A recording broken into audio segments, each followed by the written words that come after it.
तो दोस्तों आज हो गई है 9 जुलाई और जो बड़ी खबरें हैं मुख्य समाचार हैं एक एक करके चलेंगे। तमाम बेहद बड़ी अपडेट्स आप तक आगे इसी वीडियो के माध्यम से पहुंचाएंगे, इसलिए लगातार हमारे साथ आगे इसी वीडियो में बने रहिएगा। सभी मुख्य समाचार आप लोगों के लिए जानना जरूरी है। तो वहीं दोस्तों खबरों की तरफ चलने से पहले आप लोगों से एक छोटा सा निवेदन है कि अगर आप लोग भी किसान आंदोलन के समर्थन में खड़े हैं और केंद्र की मोदी सरकार को हर मोर्चे पर नाकाम मानते हैं तो अभी इस वीडियो को लाइक कीजिएगा, अपना समर्थन दर्ज करवाइए और चैनल को लाल कलर के बटन को दबा करके सब्सक्राइब करके बेल के आइकन को जरूर दबाइए दोस्तों, और लगातार हमारे साथ बने रहिएगा। पहली बड़ी अपडेट आ रही है सामने। किसानों ने अब महंगाई के खिलाफ बोला है हल्ला, सरकार को पेट्रोल डीजल गैस के दाम कम नहीं होने पर नतीजे भुगतने की दी है चेतावनी। आप लोगों को बताते चले, केंद्र के विवादित 3 कृषि कानूनों के खिलाफ 7 महीने से प्रदर्शन कर रहे किसानों ने महंगाई के खिलाफ भी हल्ला बोल दिया है। रसोई गैस के साथ रोजाना रिकॉर्ड बना रहे पेट्रोल और डीजल के बढ़ते दामों को किसानों ने सरकार की नाकामी करार दिया है। आप लोगों को बताते चले, और वहीं दर्जन भर मंत्रियों की मोदी कैबिनेट से विदाई को भी किसानों ने केंद्र सरकार के असफल होने का कबूलनामा करार दिया है। आक्रोशित किसानों ने कहा है कि सरकार अभी भी नहीं चेतती है तो खामियाजा भुगतने के लिए मोदी सरकार तैयार रहे। और वहीं किसानों ने एक बार फिर न सिर्फ सरकार को आंदोलन और तेज होने की चेतावनी दी है बल्कि जता दिया है कि उनका जज्बा कहीं से भी कम नहीं हुआ है। और वहीं किसानों ने कहा है कि जब भी तेल की कीमतें बढ़ेंगी, दुनिया की कोई भी ताकत महंगाई नहीं रोक सकती है। अपनी नाकामियों की वजह से दिवालिया हो चुकी सरकार भरपाई के लिए तेल की कीमतें बढ़ा रही है, लेकिन हम लोग ये बर्दाश्त नहीं करेंगे। ये यहाँ पर दो टूक कहना है किसानों का, और बढ़ती हुई महंगाई के खिलाफ किसानों ने बोल दिया है हल्ला। एक और बड़ी खबर जान लेते हैं। मोहन भागवत ने कहा था कि हिंदू मुस्लिम का डीएनए एक है, फिर नए बने मंत्रियों में एक भी मुसलमान आखिर क्यों नहीं है? ये यहाँ पर प्रश्न खड़ा किया है उदित राज ने। आप लोगों को बताते चले, बीते बुधवार को प्रधानमंत्री मोदी ने अपनी कैबिनेट का विस्तार किया है, जिसमें यूपी से 7 सांसद यहाँ पर मंत्री बने हैं, जिसको लेकर के अब बीजेपी घिरती हुई नजर आ रही है।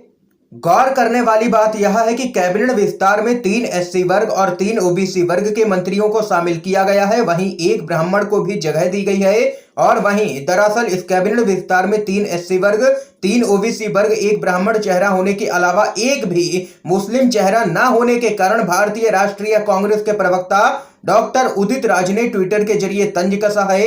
उन्होंने कहा है कि भागवत जी, आपने कहा था कि मुसलमान और हिंदू एक हैं, डीएनए समान है, लेकिन आज यहां पर नए मंत्री बने जिसमें मुसलमान एक भी नहीं है, आखिर ऐसा क्यों? तो वहीं एक और बड़ी खबर आ रही है सामने निकल के। सुप्रीम कोर्ट के पूर्व जज भड़के हैं मोदी सरकार पर, कहा मंत्रिमंडल में फेरबदल की नौटंकी छोड़ जनता का जीवन सुधारने पर विचार हो। जी हां दोस्तों, केंद्रीय कैबिनेट में ताजा फेरबदल के बारे में मीडिया में बड़ी चर्चा हुई। वहीं आप लोगों को बताते चले, कई लोगों ने इसकी बड़ी प्रशंसा भी की है, पर वास्तविकता आखिर क्या है? हर राजनीतिक कार्रवाई या प्रणाली को परखने का पैमाना एक और केवल एक होता है, आम आदमी पर असर। क्या इससे आम आदमी का जीवन स्तर सुधरता है? क्या लोगों को बेहतर जिंदगी मिलती है? आप लोगों को बताते चले, सुप्रीम कोर्ट के पूर्व जज जस्टिस मार्कंडे काटजू ने आगे कहा है कि तो क्या मोदी कैबिनेट में किया गया यह भारी बदलाव आम जनता के जीवन में कोई अंतर ला सकेगा? क्या मंत्रिमंडल में चेहरे बदलने से देश भर में व्यापक और भयावह गरीबी, बेरोजगारी, महंगाई, बाल कुपोषण, स्वास्थ्य सेवा और अच्छी शिक्षा का अभाव, किसानों का संकट, भ्रष्टाचार, दलितों और अल्पसंख्यकों पर अत्याचार जैसी समस्याएं दूर हो जाएंगी? बिल्कुल नहीं। इसलिए यह सिर्फ एक नौटंकी है। ये यहाँ पर भड़के हैं मोदी सरकार पर सुप्रीम कोर्ट के पूर्व जज जस्टिस मार्कंडे काटजू। एक और बड़ी खबर सामने निकल के आ रही है दोस्तों। सिंधिया का मंत्री बनते ही फेसबुक अकाउंट हुआ हैक, टाइमलाइन पर चलने लगा कांग्रेस की तारीफ वाला वीडियो। जी हां दोस्तों, भारतीय जनता पार्टी के नेता ज्योतिरादित्य सिंधिया के केंद्रीय मंत्री के रूप में शपथ लेने के कुछ घंटे के बाद ही उनके फेसबुक अकाउंट को हैकरों ने हैक कर लिया।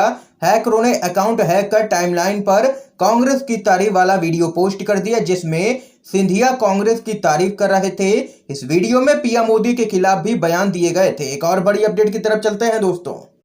बीजेपी को हराने के लिए मिशन यूपी उत्तराखंड में जुटेंगे बड़ी संख्या में किसान। आप लोगों को बताते चले, कृषि कानूनों के खिलाफ दिल्ली के बॉर्डर्स पर आंदोलन कर रहे किसान अब मिशन यूपी उत्तराखंड के लिए जुटने जा रहे हैं। इस मिशन के तहत किसान इन दोनों ही राज्यों में बीजेपी को हराने की अपील करेंगे। आपको बता दें कि हाल ही में हुए 5 राज्यों के विधानसभा चुनाव के दौरान भी किसानों ने इन चुनावी राज्यों का दौरा किया था और बीजेपी को वोट ना देने की अपील की थी। उत्तर प्रदेश के पश्चिमी और उत्तराखंड में तराई के इलाके में किसान आंदोलन के कारण सियासी माहौल खासा गर्म है। पश्चिमी उत्तर प्रदेश में बीजेपी के नेताओं का अपने ही गांवों में निकलना तक मुश्किल हो गया है और किसान जबरदस्त तरीके से बीजेपी नेताओं का इस दौरान विरोध कर रहे हैं। ये यहाँ पर दोस्तों बड़ी अपडेट है। एक और खबर की तरफ चलते हैं।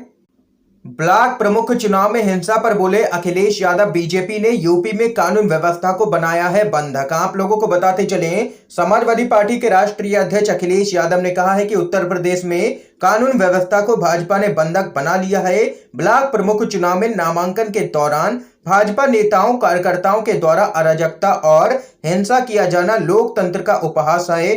सत्ताधारी भाजपा के लोग सरेआम लोकतंत्र का गला घोंट रहे हैं और पुलिस प्रशासन लोकतंत्र की हत्या के समय मूक दर्शन बना तमाशा देखता रहा। आप लोगों को दोस्तों बताते चले, समाजवादी पार्टी समर्थित प्रत्याशियों के नामांकन में भाजपाइयों ने अवरोध पैदा किया और यहां तक कि गोलियां तक चली हैं। नामांकन के दौरान ये यहां पर हिंसा की गई है भाजपा के कार्यकर्ताओं की तरफ से। एक और बड़ी अपडेट आ रही है सामने। यूथ कांग्रेस ने पेट्रोल डीजल गैस के बढ़ते दामों के खिलाफ किया है जबरदस्त प्रदर्शन। कहा, मोदी है तो महंगाई है। आप लोगों को बताते चले, कांग्रेस की युवा इकाई भारतीय युवा कांग्रेस के कार्यकर्ताओं ने पेट्रोल डीजल और रसोई गैस की कीमतों में लगातार बढ़ोतरी के खिलाफ राजधानी दिल्ली में जोरदार तरीके से प्रदर्शन किया है। इस दौरान यूथ कांग्रेस के हजारों कार्यकर्ता अपनी अपनी साइकिलों के साथ इस प्रदर्शन में यहां पर शामिल हुए। कार्यकर्ताओं ने साइकिल चला करके और गैस सिलेंडर के कटआउट के साथ यहां पर प्रदर्शन किया है। और वहीं इस दौरान युवा कांग्रेस के राष्ट्रीय अध्यक्ष श्रीनिवास बीवी ने कहा है कि पिछले 7 सालों में पेट्रोल डीजल के मूल्यों में वृद्धि कर मोदी सरकार 22 लाख करोड़ से भी ज्यादा की कमाई कर चुकी है, लेकिन इस दौरान आम आदमी के हाथ में सिवाय बेबसी और लाचारी के और कुछ भी नहीं आया है। खुलेआम मोदी सरकार लूट मचा रही है, ये यहां पर कहना है युवा कांग्रेस का। एक और बड़ी अपडेट जान लेते हैं। भारत सरकार की 20 संपत्तियों को जब्त करने का कड़ा आदेश, फ्रांस की अदालत ने सुनाया है फैसला। आप लोगों को बताते चलें, फ्रांस की एक कोर्ट ने ब्रिटेन की केयर्न एनर्जी पीएलसी को 1.7 बिलियन अमेरिकी डॉलर का हर्जाना वसूलने के लिए फ्रांस में करीब 20 भारतीय सरकारी संपत्तियों को जब्त करने का आदेश दे दिया है। सूत्रों ने यह बड़ी जानकारी दी है। आपको बताते चलें, फ्रांसीसी कोर्ट ने 11 जून को केयर्न एनर्जी को भारत सरकार की संपत्तियों के अधिग्रहण का आदेश दिया था, जिनमें ज्यादातर फ्लैट शामिल है। इस बारे में कानूनी प्रक्रिया यहां पर पूरी हो गई है। एक और बड़ी अपडेट आ रही है सामने। राकेश टिकैत का कृषि मंत्री नरेंद्र तोमर पर पलटवार। कहा, आपके आदेश मानने को 8 महीने से धरना नहीं दे रहे हैं। भारतीय किसान यूनियन के नेता राकेश टिकैत ने केंद्रीय कृषि मंत्री के बिना कानूनों को रद्द किए सरकार से बात करने के बयान पर कड़ा ऐतराज जताया है। राकेश टिकैत ने कहा है कि कृषि कानूनों को वापस लिए बिना वो हमें आंदोलन खत्म करने के लिए कह रहे हैं। ये कभी भी नहीं होगा। किसान 8 महीने से क्या इसलिए धरने पर बैठे हैं कि वो सरकार के आदेशों का पालन करते हुए अब आंदोलन को खत्म कर दें। राकेश टिकैत ने आगे कहा है कि सरकार के साथ बात करने के लिए हमने कभी भी मना नहीं किया है, लेकिन शर्त के साथ ये कभी भी बातचीत नहीं होगी। कृषि मंत्री एक बार फिर से शर्त के साथ कह रहे हैं कि किसान आए, बातचीत करें, लेकिन आंदोलन खत्म करें, तभी बातचीत की जाएगी। ये यहां पर कहना था कृषि मंत्री का, जिस पर यहां पर राकेश टिकैत ने किया है पलटवार और कहा है कि आंदोलन कभी भी खत्म नहीं होगा जब तक तीनों ही काले कानून रद्द नहीं कर दिए जाते हैं। आंदोलन लगातार चलता रहेगा। एक और बड़ी खबर आ रही है सामने। सीएम ममता बनर्जी ने सौरभ गांगुली से की है मुलाकात, तेज हुई है सियासी अटकलें। जी हां दोस्तों, बड़ी अपडेट है। पश्चिम बंगाल की मुख्यमंत्री ममता बनर्जी ने भारतीय क्रिकेट टीम के पूर्व कप्तान और भारतीय क्रिकेट बोर्ड के मौजूदा अध्यक्ष सौरभ गांगुली के घर जाकर के उनसे मुलाकात की है। आपको बता दें कि यहां पर ममता बनर्जी ने सौरभ गांगुली के घर जाकर के उनको यहां पर जन्मदिन की बधाई दी। वहीं इस मुलाकात के बाद सियासी अटकलें भी तेज हो गई हैं। आप लोगों को बताते चले, लगातार सौरभ गांगुली के टीएमसी में शामिल होने की अटकलें यहां पर लग रही हैं। एक और बड़ी खबर आप लोगों को बताते चलें। स्वास्थ्य मंत्री हर्षवर्धन हटे, राहुल गांधी का तंज, इसका मतलब है कि अब टीकों की और कमी नहीं होगी। जी हां दोस्तों, कांग्रेस के पूर्व अध्यक्ष राहुल गांधी ने केंद्रीय स्वास्थ्य मंत्री के पद से डॉक्टर हर्षवर्धन को हटाए जाने पर तंज कसा है। आप लोगों को बताते चलें, राहुल गांधी ने तंज कसते हुए एक ट्वीट किया और कहा कि क्या इसका मतलब है कि अब वैक्सीन की कोई कमी नहीं होगी। और वहीं कांग्रेस पार्टी ने मोदी सरकार में इस फेरबदल को सत्ता की भूख बताते हुए आरोप लगाया है कि प्रधानमंत्री को जनता की चिंता नहीं, जो महंगाई और बेरोजगारी से जूझ रही है, इनको सिर्फ यहां पर सत्ता का सुख ही चाहिए है। ये कांग्रेस पार्टी ने घेरा है। एक और अपडेट आ रही है सामने दोस्तों। मोदी मंत्रिमंडल पर कांग्रेस का तंज, कहा समस्या इंजन में है और बदले डिब्बे जा रहे हैं, महंगाई सर चढ़ करके बोल रही है। मोदी कैबिनेट में बड़ा फेरबदल किया गया है, जिसको लेकर के अब मोदी सरकार विपक्षी दलों के निशाने पर भी है। आप लोगों को बताते चलें, कांग्रेस पार्टी के वरिष्ठ नेता एवं प्रवक्ता रणदीप सुरजेवाला ने कहा है कि समस्या इंजन में है और आप डिब्बे बदले जा रहे हैं। पेट्रोल 100 रुपए, डीजल 90 रुपए और रसोई गैस 850 रुपए पार हो गया। महंगाई सर चढ़ करके बोल रही है। जीएसटी ने एमएसएमई व्यापार को पूरी तरीके से चौपट करके रख दिया है। मंत्रिमंडल को बदलने से इनमें से क्या किसी समस्या का हल हो पाएगा?